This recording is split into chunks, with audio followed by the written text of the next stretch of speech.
चला तर मग आपण आता दत्त मंदिरकडे जाणाऱ्या प्रवासाला सुरुवात करूया।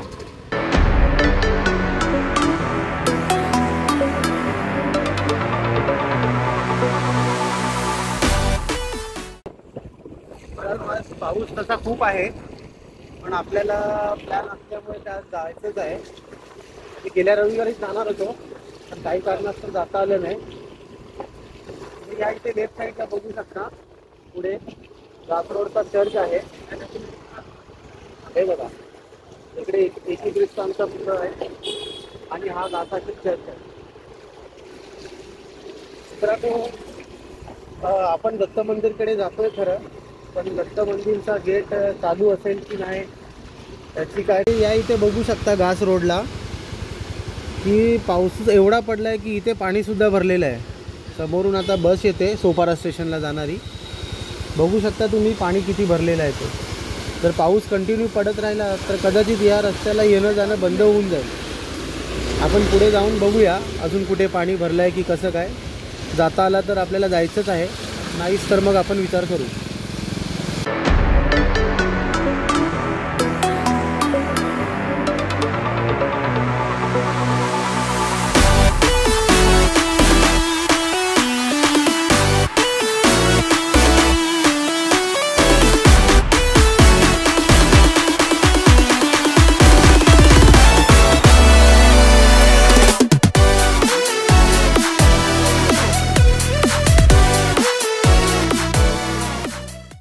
मित्रांनो, आपण आता घास फाट्यावर आलेलो आहे। तुम्ही हा बघू शकता, त्या लेफ्ट साईडला गेलेला जो रस्ता आहे तो वसई स्टेशनकडे जातो इकडे, आणि हा जो रस्ता सरळ गेलेला आहे तो या रस्त्यामार्गे आपण वसई गाव, भुईगाव, निर्मळ या साईडला आपण जाऊ शकतो। तर आपल्याला आता इथून घास फाट्यावरून राईट मारून सरळ भुईगाव गिरीजकडे जायचं आहे।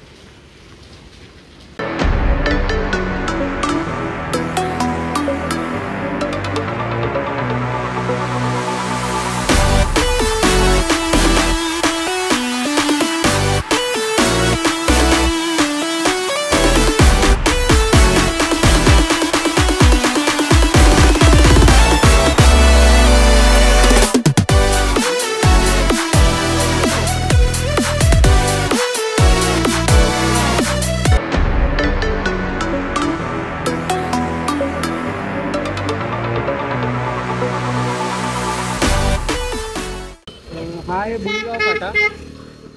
आपल्याला या मार्गे सरळ जायचं, इथून काही अंतरावर दत्त मंदिर आहे। हा जो रस्ता जातो तो सरळ भुईगाव बीचकडे जातो। मध्यंतरी स्वामी समर्थांचा मठ आहे, तिथेही आपण जाऊ शकतो। आणि पाठीमागे बघाल तर हा रस्ता सरळ निर्मळ गावात जातो। निर्मळवरून तुम्ही विरार अर्नाळा साईड सुद्धा जाऊ शकता। तर मित्रांनो, आपल्याला आता इथून सरळ जायचं आहे।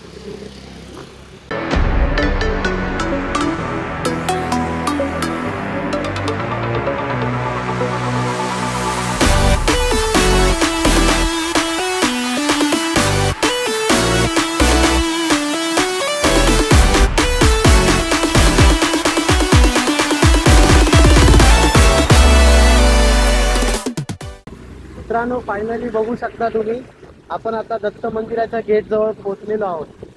आणि हा आहे दत्त मंदिरचा मेन गेट।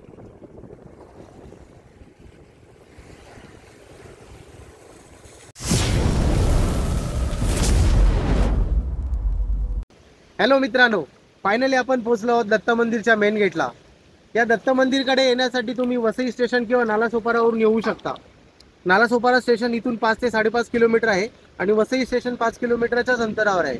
तर तुम्ही या दोन्ही स्टेशनवरून इथपर्यंत पोहोचू शकता। चला तर मग आपण दत्त मंदिरचा अनुभव घेऊयात।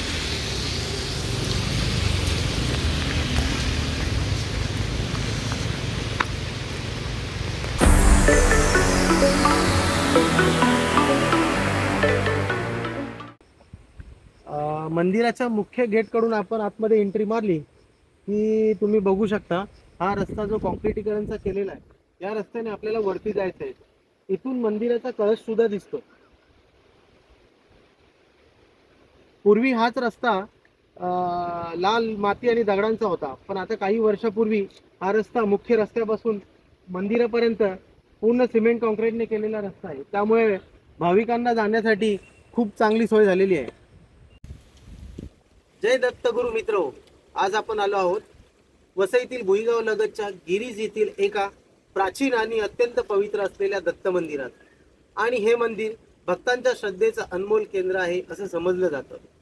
तर चला आपण जाणून घेऊयात या दत्त मंदिराचं वैशिष्ट्य आणि इथला अनुभव.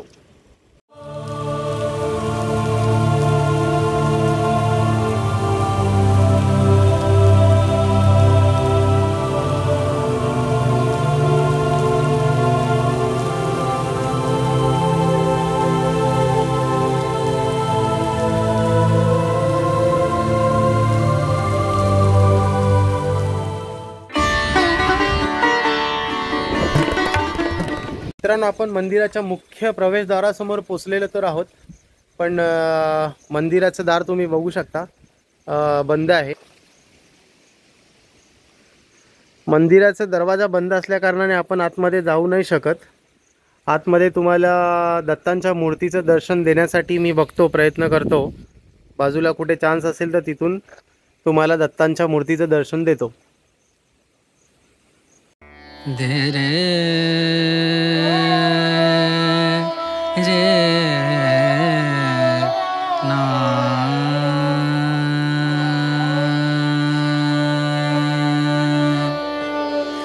रे ना.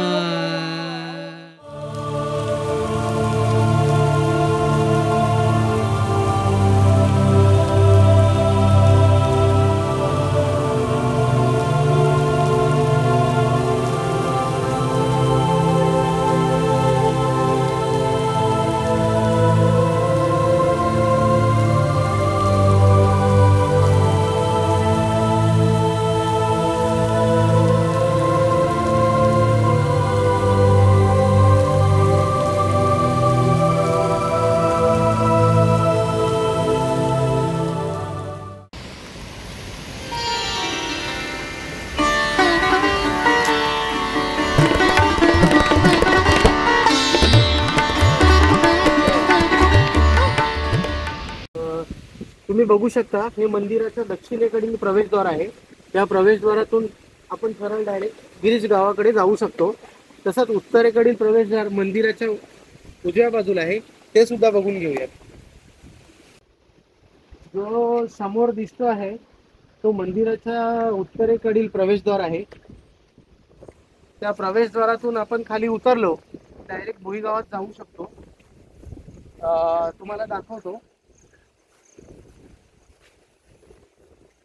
इथून जो हा मार्ग आहे तो भुईगाव मधून वरती येताना या प्रवेशद्वाराने त्याचा प्रवेश केला जातो, आणि पाठीमागे जे दाखवलं ते गिरीज गावाकडे जाण्याचा प्रवेशद्वार आहे. हे जे आहे उत्तरेकडील प्रवेशद्वार.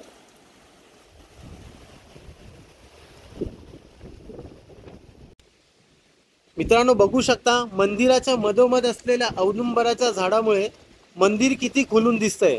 हे झाड तुम्हाला मी आतमधून दाखवू शकलो असतो, परंतु मंदिराचा गेट बंद असल्यामुळे मला आतमध्ये जाता येत नाही. पण ते झाड मंदिराच्या वरती उगवलेलं बाहेरून तुम्ही बघू शकता, किती सुंदर दिसत आहे. बरोबर मंदिराच्या डाव्या बाजूला हे भलं मोठं कडुलिंबाचं झाड बघू शकता. तर याच झाडाच्या खालती ही दगडामध्ये कोरलेलं शिवलिंग आणि त्याच्या बाजूला मारुतीरायाची दगडामध्ये कोरलेली मूर्ती सुस्थित उभी आहे. त्या बाजूला जर आलो तर एका देवाऱ्याच्या स्वरूपात बनवलेला एक स्थापित केलेला देवच आहे, पण काय आहे ते आपल्याला माहिती नाही. इथून पुढे खाली गेलो तर आपण बघू शकतो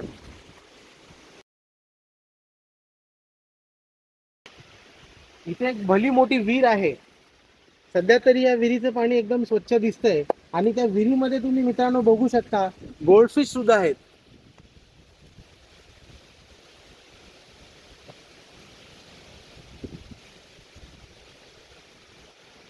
या विहिरीचा पाण्याचा वापर पिण्यासाठी केला जातो. या विहिरीचं पाणी या बोरिंग मार्फत इथे बाहेर पिण्यासाठी वापरलं जातं.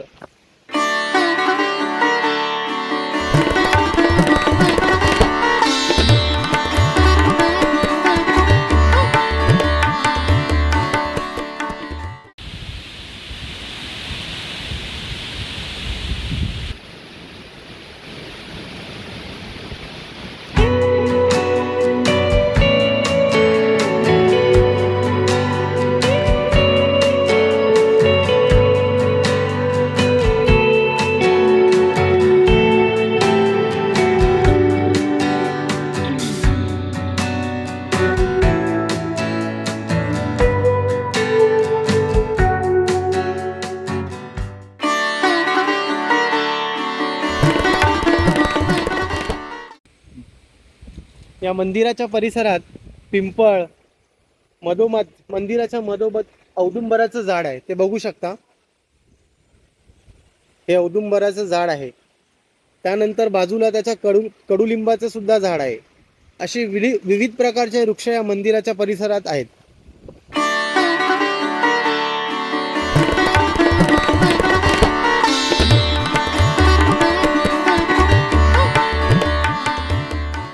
डोंगरीवर जराशे खणले की काचेसारखे दगड सापडतात, त्यामुळे त्यास हिरा डोंगरी असे नाव पडले असावे.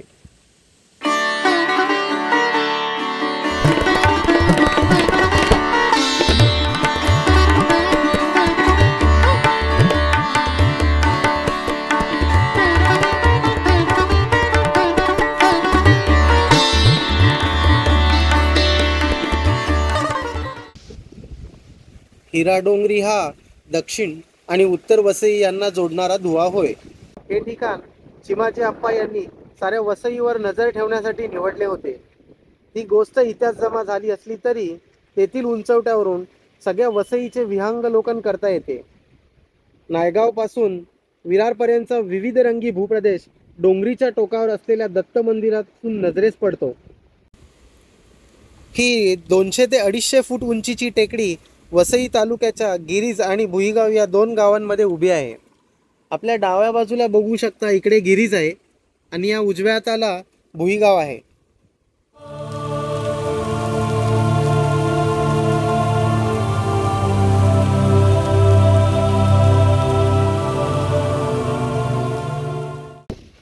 मित्रांनो, पावसाळा असल्या कारणाने तुम्ही बघू शकता इकडे एकदम गवत झालेलं आहे.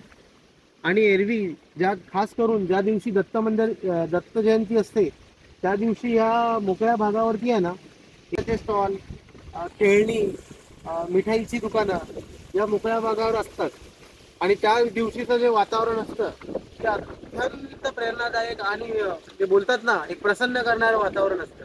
पण आता पावसाळा असल्या कारणाने तुम्ही बघू शकता पूर्ण हिरवळ झालेली आहे.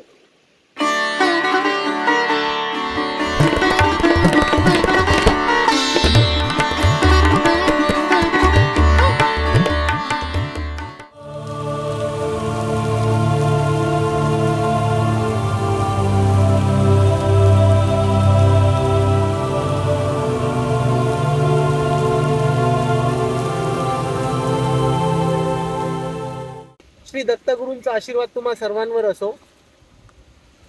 वसई गिरीज मधील हा दत्त मंदिराचा ब्लॉग तुम्हाला आवडला असेल अशी आशा आहे.